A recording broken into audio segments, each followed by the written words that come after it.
Hello दोस्तों, welcome back my YouTube channel. आज मैं आप लोगों के लिए महात्मा गांधी के कुछ महत्वपूर्ण ऐसे ऐसे विचार बताने वाला हूं। इसमें महात्मा गांधी ने महिलाओं के बारे में अपने विचार व्यक्त किए हैं। महात्मा गांधी ने महिला सशक्तिकरण पर अपने कुछ विचार व्यक्त किए हैं। तो आइए शुरू करते हैं बिना देरी करते हुए। महात्मा गांधी ने यह स्वीकार किया है कि उन्हें सत्याग्रह और अहिंसा के मार्ग पर चलने की प्रेरणा अपनी माँ और पत्नी से मिली है। महिलाओं के बारे में महात्मा गांधी के विचार। देश के राष्ट्रपति महात्मा गांधी महिलाओं को पुरुष के मुकाबले अधिक शक्तिशाली और सुदृढ़ मानते थे।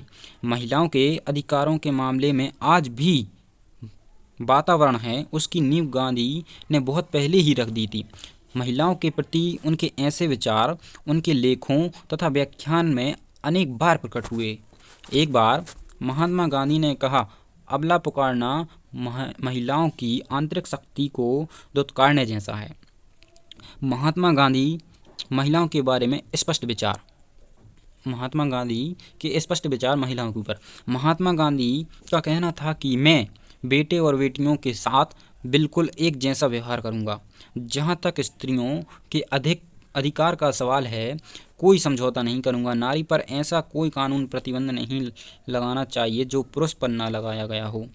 नारी को अबला कहना, उसकी मान हानि करना। स्त्री और पुरुष एक दूसरे के पूरक हैं। आपसी सहयोग के बिना दोनों का अस्तित्व असंभव है। स्त्री पुरुष की सहचरी है। स्त्री पुरुष की सहचरी है। उसकी मानसिक शक्तियाँ पुरुष से जरा भी कम नहीं हैं। महात्मा गांधी का कहना है कि महिलाएं पुरुष से कोई कम नहीं हैं। जितनी पुरुषों में ताकत मानसिकता रहती है उतनी ही महिलाओं के अंदर भी रहती है, एवं महिलाओं के अंदर पुरुषों से ज़्यादा सहनशीलता पाई जाती है। गांधी कहते हैं, यदि मैं स्त्री रूप में पैदा होता तो मैं पुरुष द्वारा थोपे गए हर अन्याय का जमकर विरोध करता। महात्मा गांधी ने कहा है, दहेज को खत्म करना तो लड़कों लड़कियों और माता पिता उनके जाति बंधन तोड़ने होंगे। सदियों से चली आ रही बुराइयों को खोजना होगा और उन्हें नष्ट करना होगा। जागरूक स्त्रियों का विशेष अधिकार होना चाहिए। अपनी पत्नी और माँ को प्रेरणा माना। महात्मा गांधी ने महिला सशक्तिकरण पर जो विचार दिए हैं, सबसे पहले उन्होंने अपनी पत्नी और माता को ही प्रेरणा माना है। महात्मा गांधी की महिलाओं के बारे में जो सोच है उसे उनकी आत्मकथा सत्य के साथ मेरे प्रयोग के तौर पर ज़्यादातर जोड़ते देखा गया है।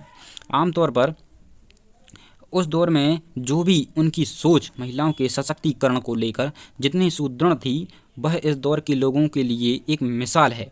आज के समाज में बापू के विचारों को फिर से याद करने का समय है। महात्मा गांधी ने यह स्वीकार किया था कि उन्हें अहिंसा और सत्याग्रह के मार्ग पर चलने की प्रेरणा अपनी माँ और पत्नी से मिली है। महात्मा गांधी अपने माँ और पत्नी को अपनी शक्ति के रूप में मानते थे। पत्नी कस्तूरबा उस समय की पत्नियों से अलग थी। उनकी सोच काफ़ी अलग थी। वह भी गांधी के साथ उनके इस विचार में सहयोग देती थीं और कार्यों में कंधे से कंधा मिलाकर चलती थीं। महात्मा गांधी का मानना है कि दांडी मार्च और सत्याग्रह महिला कार्यकर्ताओं की वजह से ही सफल हो पाया है। महिलाओं को समाज के बंधनों को तोड़ना होगा। गांधी महिलाओं को सशक्तिकरण का विषय नहीं बनाना चाहते थे, बल्कि उनका मानना था कि महिलाएं स्वयं इतने सबल हैं कि उन्हें खुद का ही नहीं बल्कि संपूर्ण मानव जाति का कल्याण में महत्वपूर्ण भूमिका निभा सकती हैं। उनका कहना था कि अगर महिलाओं को आज़ाद होना है तो उन्हें निडर बनना होगा। परिवार और समाज के बंधनों को तोड़ते हुए थोपे गए अन्याय का विरोध करना होगा। उन पे जो जुल्म होते रहे हैं उनसे उन्हें मुक्त होना होगा। समाज में एक नई पहचान बनाने की हिम्मत दे सकती है। महात्मा गांधी ने भाषणों में कई बार कहा है कि जिन्हें हम अबला मानते हैं वह अगर सबला बन जाएं तो हर असहाय शक्तिशाली हो जाएगा। उनका कहना था कि अगर कोई भी महिला अपने ऊपर पूर्ण विश्वास कर ले तो वह किसी पुरुष से कम नहीं, ना शक्ति में ना मानसिक शक्ति में। प्रगति के लिए शिक्षा को आधार बनाना होगा। उस समय महिलाओं का औसत जीवन काल सिर्फ 27 से 30 वर्ष तक का होता था। उस समय डिलीवरी के बाद अक्सर महिलाओं की मौत हो जाती थी। मतलब कि बच्चा पैदा होने के कुछ ही समय बाद महिलाओं की मृत्यु हो जाती थी। महिलाओं की शिक्षा का स्तर केवल 2% था। उस समय पर्दा प्रथा भी चलन में थी। महिलाओं को किसी भी पुरुष के सामने पर्दे में रहने का रिवाज था। साथ ही अकेले बाहर जाने की मना थी। मतलब वह अकेले घर से बाहर नहीं जा सकती थीं। उन्हें कोई भी काम करना होता तो उनके साथ घर में से कोई ना कोई व्यक्ति उसके साथ चलता था। उसके साथ किसी पुरुष पर जाना अनिवार्य था। दोस्तों, पहले गांधी जी के ज़माने में महिलाओं को घर से बाहर निकलने के लिए घर के किसी सदस्य को उस महिला के साथ जाना जरूरी था। मतलब उनकी प्रथा ही थी ऐसी कि अकेला कोई घर से बाहर नहीं जा सकता। यह सभी चीज़ें महिलाओं को आगे बढ़ने से रोक रही थीं। गांधी ने महसूस किया कि जब तक महिलाओं को इन बंधनों से मुक्त नहीं किया जा सकता, तब तक उन्हें शिक्षित नहीं किया जा सकता, तब तक हमारा समाज प्रगति नहीं कर सकता। इसलिए उन्होंने अपने भाषणों और कार्यों में हमेशा महिलाओं को महत्वपूर्ण स्थान दिया और देश की प्रगति में महिलाओं को अहम भूमिका निभाने के लिए सदैव प्रेरित किया। महात्मा गांधी ने महिलाओं की छवि को बदलने के लिए व्यापक प्रयास किए। उनका कहना था कि महिला पुरुषों के हाथ का कोई खिलौना नहीं और ना ही उनके प्रतिद्वंदी हैं। महिला और पुरुष में आत्मा एक ही है।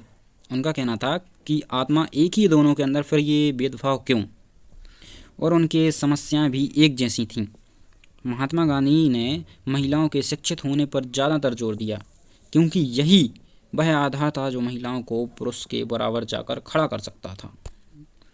उनका मानना था कि महिलाएं ज्ञान, विनम्रता, धैर्य, त्याग और विश्वास की मूर्ति हैं। महात्मा गांधी ने जिस अहिंसा का उपदेश दिया है, उसमें सहन शक्ति का होना अनिवार्य है और यह चीज़ महिलाओं का एक मुख्य गुण है। गांधी ने द्रौपदी, सावित्री और दमयंती जैसे रोल मॉडल्स का जिक्र करके लोगों को बताया कि महिलाएं कभी कमज़ोर नहीं हो सकती। महिलाओं के नेतृत्व में करते थे समर्थन। गांधी जी हमेशा महिलाओं के पक्ष में रहे। गांधी जी ने कांग्रेस की महिला नेतृत्व को प्रोत्साहन करते थे। हर आंदोलन में उनकी सक्रिय भागीदारी सुनिश्चित की। वर्ष 1921 में जब महिलाओं को मतदान का मुद्दा उठाया गया तो महात्मा गांधी ने इसका भरपूर समर्थन किया। 2 मई 1936 में हरिजन में भी गांधी ने देश की शिक्षा पर अपना दृष्टिकोण व्यक्त करते हुए स्पष्ट रूप से यह विचार सामने रखा कि स्त्री इतनी शक्तिशाली हो जाए कि उनके पति को कोई भी ना कहने की संकोच ना हो। मतलब कि शिक्षा के द्वारा महिलाएं इतनी प्रबल हो जाएं कि उनके पति को भी वह जवाब देने में सक्षम हो सकें। वैसे तो महिलाएं किसी से कम नहीं, फिर भी शिक्षित होने के बाद उनमें और भी सहनशीलता और हर एक प्रकार के आंदोलनों में सहयोग देते हुए उन्होंने स्वतंत्रता के प्रति अपना बहुत ही महत्वपूर्ण योगदान दिया है। उन्होंने यहाँ तक कि अपनी आत्महत्या तक की है। गांधी के विचारों में महिलाओं को अपने अधिकारों और कर्तव्यों का ज्ञान होना चाहिए और उन्हें सशक्त बनना तो इसकी पहल परिवार से ही करनी होगी। गलत बातों को जब तक वह सहेगी उसके साथ जुल्म होता रहेगा। गांधी ने कहा कि जिस दिन एक महिला रात में सड़कों पर स्वतंत्र रूप से चलने लगी, उस दिन हम कह सकते हैं कि भारत ने स्वतंत्रता हासिल कर ली। तो दोस्तों, आज का हमारा टॉपिक यहीं ख़त्म होता है। अब अगली वीडियो में मैं आप लोगों के लिए और भी महत्वपूर्ण टॉपिक लेकर आता रहूँगा, तो हमारे चैनल को सब्सक्राइब कीजिए और लाइक करना मत भूलिएगा। तो दोस्तों, मिलते हैं अगली वीडियो में। वीडियो देखने के लिए धन्यवाद। सब्सक्राइब कीजिए। मिलते हैं अगली वीडियो में।